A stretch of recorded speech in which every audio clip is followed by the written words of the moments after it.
Hello and welcome to another Farbank Fly Fishing School episode.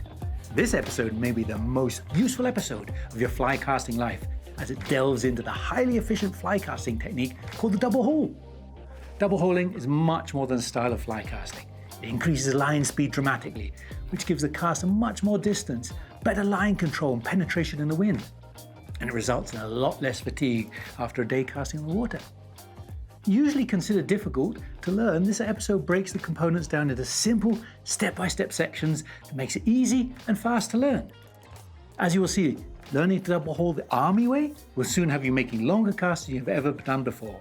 Oh, and if you know how to double haul already, don't worry. This episode has some great advanced tips that will help even the best casters out.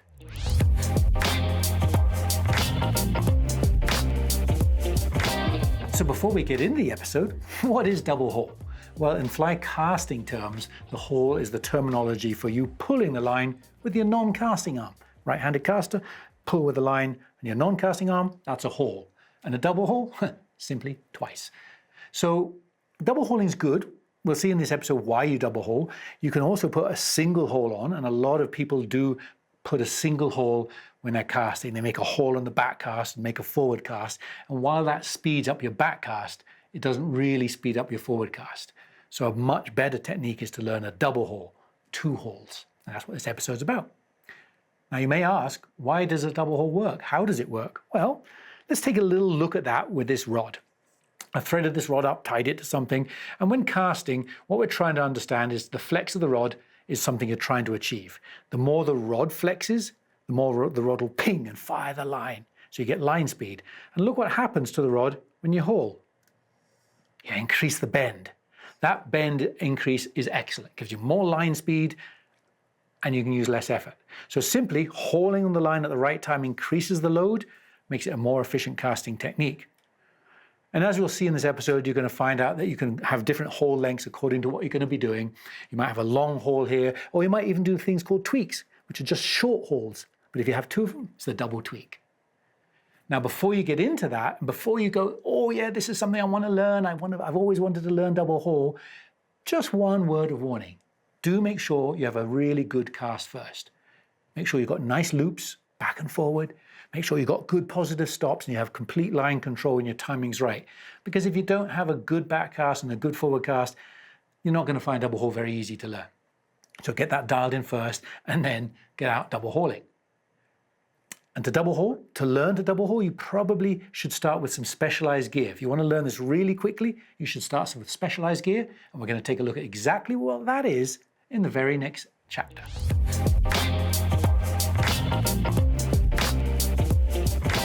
Learning to double haul, like anything, is quicker if you learn an easy way. And the easiest way of learning double haul is to start with the simplest gear you can possibly do. And there's a thing called shooting head. If you're a fly fisherman and you fished a little bit, you might know it. If you haven't, you might not know it.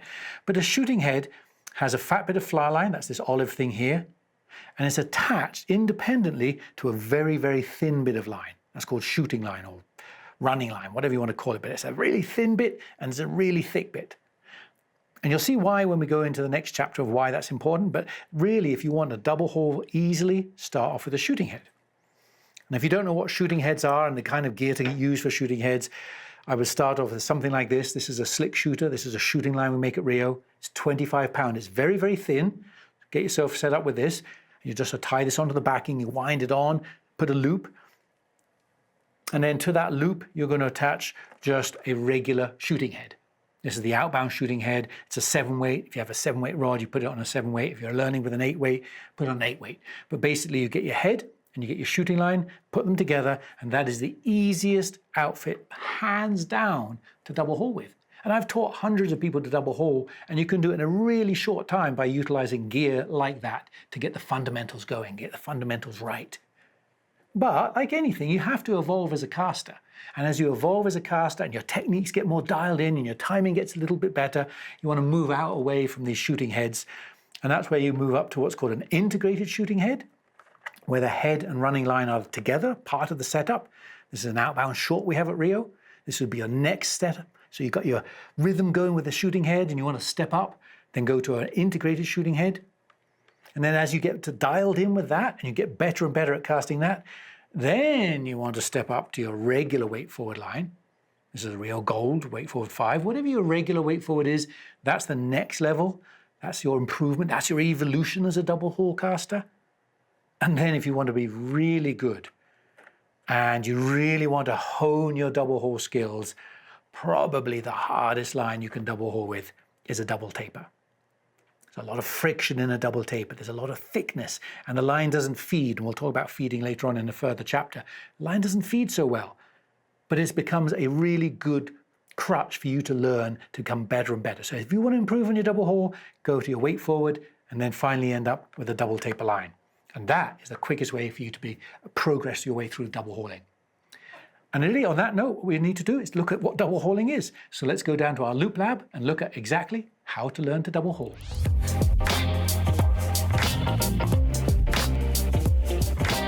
So here we are in the wonderful Farbank loop lab. We've got Tegan in the background here, double hauling. I'm going to learn the double haul, perhaps the simplest and easiest way, we call the army style. Keep it really simple. Tegan's set up with the outfit I showed you at the beginning in the studio there. We've got that shooting head on the front end of the line. Got this very, very thin monofill. Everything's overloaded because we want to make this easy. We want the line to pull and give you messages of when you should be casting. So overload and setting up everything's pretty important.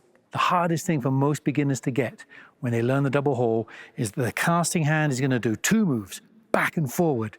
And the non-casting hand is going to make 4 moves, 1, 2, 3, 4. It's like playing the piano. I can't do it because I can't get my hands to do separate things, but double haul is that. You've got to have to do 2 moves with this and 4 moves with that. And the 2 moves are the haul, and the haul is the term for when you pull the line away from the rod, and then the feed, which is the term for when the hand comes back to the rod. And what's important about these is the timing of the haul and feed. When you do the right kind of back cast, if you watch the 2 hands here, the hands are together. What you don't want to do is leave the bottom hand behind. That is not a great way of double hauling. What you want to try is both hands should come up and then they haul and separate away as you do that back flick. Same time as you do the flick. That's really important to get that haul. Then the right hand stays dead still, the casting hand stays dead still, and this hand here holding the line slides beautifully back, meets it. And then the same thing to be really careful of on the forward stroke, drive both hands forward and haul there as you rotate the rod. So bad, leaving hand behind, hauling early. Good is delaying the haul here and delaying the haul there. So those are kind of words of warning to get you started. And the easiest way of doing this is what's called the army style. My dad taught me this when he was teaching me how to fly cast and how to teach. And he said, son, just keep it really simple and break this thing down into 4 separate moves. Don't try and learn everything at once. And those 4 separate moves are very, very easy. We can see Tegan back here. He's going to show us the army style. And very simply, you're going to make your back cast. You make your back cast and put a haul in, and then you just stop. Let the line land on the grass if you're in a park or in the background or in the car park or wherever you are. And then you keep your hand still, your casting hand dead still, and that hand holding the line feeds back. Very important, it feeds back to the casting hand. Then you stop again. You have these breaks, it gives you time to kind of process it. And then your forward cast starts, you drive forward, put that haul in with a snap, and then you stop again. And then you bring your hand back on that last feed, and you're back to the starting point. That's the army style. So you're going to learn it easiest, quickest way. Don't try and be macho and just say, oh, I can do that because it looks really easy, and pick it up and your hands are flailing everywhere and you have no control. If you can't learn the double haul, be humble and break it down into these simple 4 moves. Just to reiterate again, you're going to make a back cast with a haul and you stop and you wait, say for a count of 3. Let the line fall down, then you keep your rod still, slide your hand back, make sure the hand meets the rod, then you drive your forward cast forward, as you can see Tegan's doing right here, making this 1, 2, 3, 4. Break it down like that. And one of the greatest things about breaking it down is it really reinforces the correct muscle memory. There's a terrible affliction in double hauling when you're learning it called creep. And creep is, I'm going to show you with my two hands here. Watch this creep thing. When I do my back haul there, what's really important is the hand holding the line goes back to the rod, all in one go. And then you come forward. And what creep does, what a lot of people do when they're learning this double haul, is the rod hand and the line hand come together and creep and meet here like that instead. And you've lost half your forward cast. That's a thing called creep. Don't be a creep. Make sure you've got this haul. Make sure the hand comes all the way back to your rod. Your rod is dead still. Drive forward and finish the forward cast. And again, you can see Tegan here demonstrating the worst thing about casting the double haul is called this creep thing. If you can avoid the creep, your hauls will be super effective. And really, you just practice that. You practice those 4 moves, 1 and 2 and 3 and 4, out on the park, wherever it is. Get your rhythm going, get the haul, get your 4 hands moving and your 2 hand moving components so you become smooth. And then you've got to put it all together to become a little bit better at this double haul. And we'll take a look at that in the very next chapter.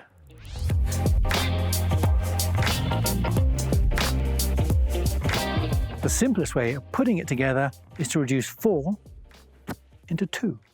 And what that means is instead of doing 4 individual separate steps, 1 3-second pause, 2 3-second pause, 3 3-second pause, 4 3-second pause. You want to start to get the groove together, which means basically your hand does 2 moves. It goes 1 and 2. You put those 2 moves together, 3 and 4. And you put those 2 moves together.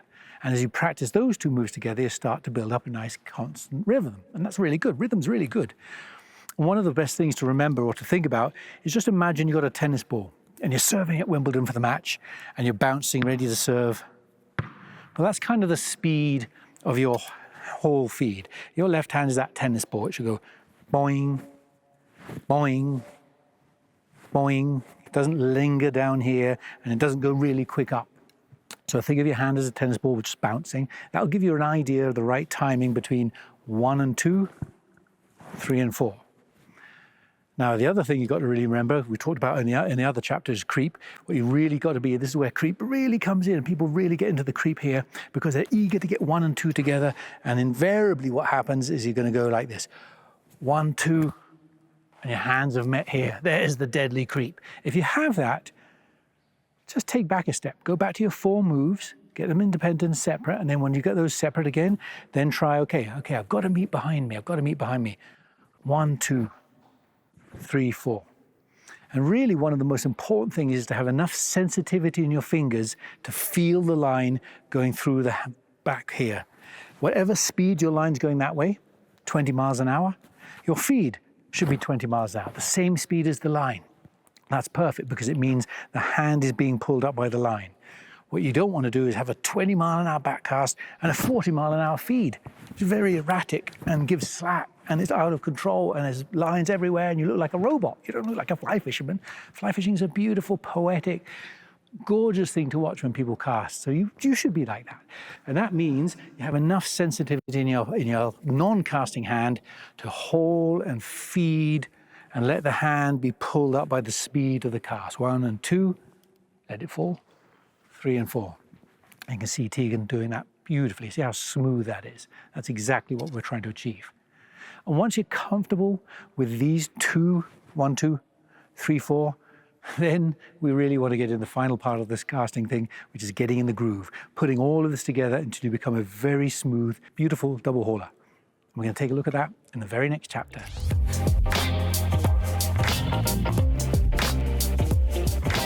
The best way to get your groove going in this double haul is to take those 2 moves to 1 move. Remember we started with 4 moves, 1, 2, 3, 4. Now we're going to go 2 moves, 1, 2, 3, 4, and now the groove becomes 1 move. You basically want to get to the point where you're so comfortable with those separate moves that you can literally pick your cast up and go 1, 2, 3, 4. And your only 3-second pause is in front of you when you've done those 4 moves. You will get there. It's just a little bit of mindset and working hard to get those 4 moves. Again, 1, 2, 3, 4. Focus on getting your haul timing right. Like we said, focus on not creeping. don't you dare creep, and focus on make sure your speed of your feed is accurate and good. And when you've got that, you evolve another little bit step. And that is, instead of stopping in front of you for 3 seconds, you build up a rhythm. And the best way of building up a rhythm is to keep the casting going with false casting. And that is where you go 1, 2, 3, 4, 1, 2, 3, 4. You don't have any 3-second pauses. You just build up this rhythm. And sure enough, you will soon find that your hauling hand becomes natural. And then the next step is to get control back of this rod. Your mind is so focused on learning that if you took away the haul and watched people casting, you'd say, there's no way somebody's casting like that. Their rod is casting in a terrible style. But the reason we set up shooting heads is you can cast as badly as you can, but the haul will still work. You've got your haul going, but now you've got to grow up a little bit. You've got to take those training wheels off, and you've got to get control of your rod. So gradually, as you start to double haul, your line, your casting stroke might be all over the place. You have big arcs, you have no line speed, but the haul is working. But gradually switch your brain from your left hand, your hauling hand, to your casting arm, and go away from these big arcs. You can see Tegan's doing this demonstration beautifully as people evolve. You've got these wide arcs, but your mind switches to your rod. You start get your casting going. You keep the haul going. And you know what? I think you can pat yourself on the back because you probably have just mastered the basics of the double haul. And whilst those basics are step by step easy to get to with a shooting head, you're not really going to fish with a shooting head. That is your training wheels of the double haul. When you're really comfortable with false casting with your shooting head, you've got to evolve as a fly fisher. There's something you're going to be fishing with. We'll take a look at that in the very next chapter.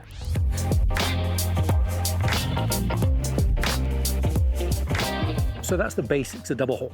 Learn it with a shooting head. Learn it the army style. Get the basic foundation going. Get your tempo right. Get comfortable with double haul. But you've got to evolve.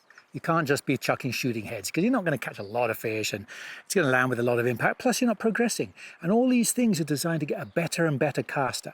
And how you do that, essentially, is a choice of your line. When you've got the double haul going with that basic shooting head, probably the next thing to do is go to what's called an integrated shooting head. This is an outbound short we make at Rio. And it's essentially the same setup we had, but there's no loops and there's no knots. It's got a heavy head at the front end. It's got a thin running line, so it really is easy to double haul. That heavy head pulls the line back, makes it easy to feed, and it shoots the line forward. So it's very, very comfortable. And again, if that's your next step, that's probably how you should evolve. But again, it kind of is a shooting head. So you're not going to fish shooting heads, even integrated shooting heads. So I would say that your next step for evolution is go to your regular weight forward, whatever you're going to fish with, right? Your weight forward's what you're going to fish with. Now, weight forwards are a lot harder to double haul with when you're learning than your shooting head, and certainly than your integrated shooting head. The running line is thicker. That means more friction. The head is a little bit lighter. That means there's not as much tugging. But as your next step, and as you're going to fish weight forwards, that is a vital step. Practice with your regular fishing weight forward. And then, if you want to get really good and have the most beautiful double hauling, make it harder. Go to a double taper. So a double taper line is the hardest line to double haul. It's a little thicker in the body section, so there's more drag, more friction. It's a little less heavy at the front, so there's not so much line pulling, so it just becomes harder to double haul with a double taper. But if you're one of those casters who want to really master your double haul, then that's the final step, is to practice with a double taper line. And once you've chosen the line, once you've got your rhythm going, the next step, and remember with all of these, we're just casting with a fixed length of line. 30 feet or whatever it is.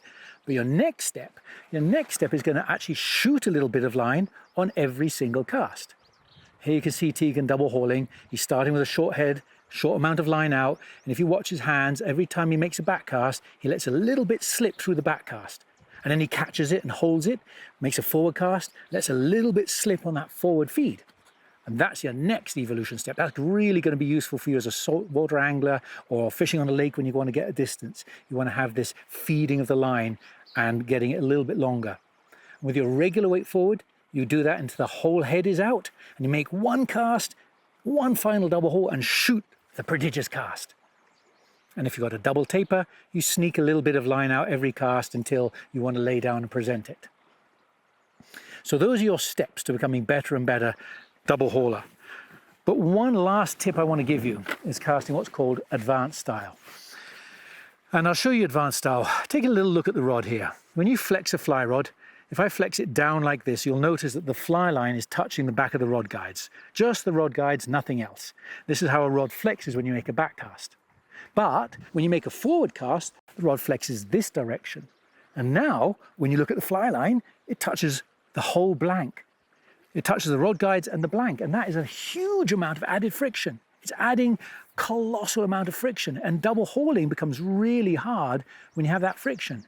So if you try double hauling with a system like that, particularly with light lines, like a 1-weight or 2-weight, or maybe a double taper with that thicker running line, you're going to find that as you double haul, when you try and do your back feed like that, the line doesn't feed, you have this slack loop hanging down from you, it doesn't feed, and people wonder, why? What have I lost in my double haul? And it's because the line is sticking to the back of the rod with all that extra friction. So when you get that problem, which you will get as you evolve down the double haul path, then there's two simple options. The option I learned, called advanced style, is very simple. You just turn this rod 90 degrees and put your arm across the reel and hold the rod like that. Why you do that is because when the rod flexes down like this on the back cast, the line only touches the rod guides. And equally, even better, when the rod flexes this direction for the forward cast, the line only touches the rod guides. So there's no added friction, which means double hauling becomes a lot easier. So you could do the advanced style, and I would thoroughly recommend it when you get to that double haul situation where you're not feeding slack. But one thing a friend of mine told me about 15 years ago was, Simon, why are you holding the rod sideways? One of the problems holding it sideways is the weight of this reel wants to drop back there. So you've got to hold the rod a little bit tighter. I'm used to that. I love it. I think there's a lot of benefits holding it sideways, which maybe I'll tell you about one day. But if you don't like that and the reel keeps turning down, he just told me, Simon, why not just turn the top 3 sections 90 degrees? And so you're holding the rod normally, and your top 3 sections are 90 degrees, so the rod rings are aligned out here. And again, you've solved the problem, because when the rod bends this way, the line only touches the guides. When the rod bends this way on the forward cast, the line only touches the guides. So you haven't increased the friction, and your double hauling just becomes a little bit easier. But be warned, because you know what's going to happen. You're fishing away, and you will get countless anglers stopping you saying, hey mate, your rods aren't aligned. Can you just align your rod rings? And they'll get a little upset because you haven't aligned your rod.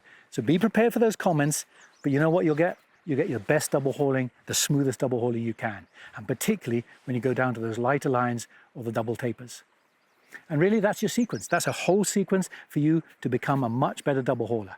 Evolve through the lines and get to this little advanced style, or just turn the rod 90 degrees and you will become a master of the double haul.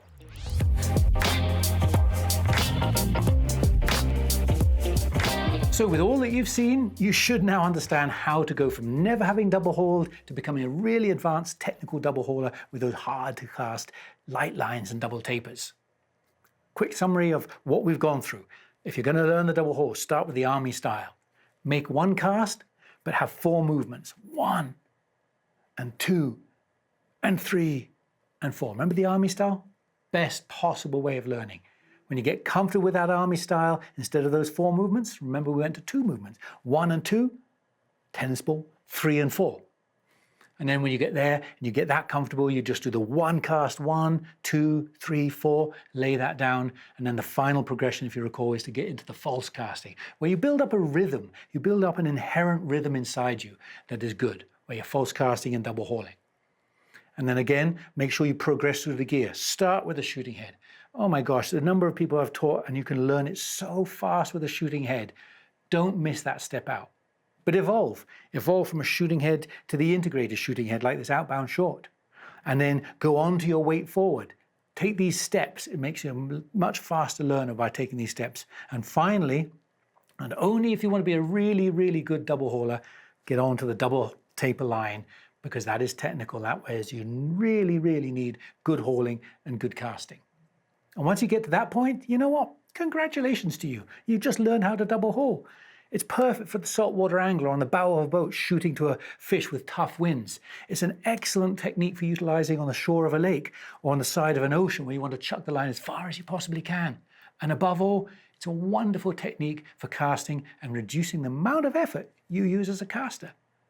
And that really, in a nutshell, is what double hauling is all about.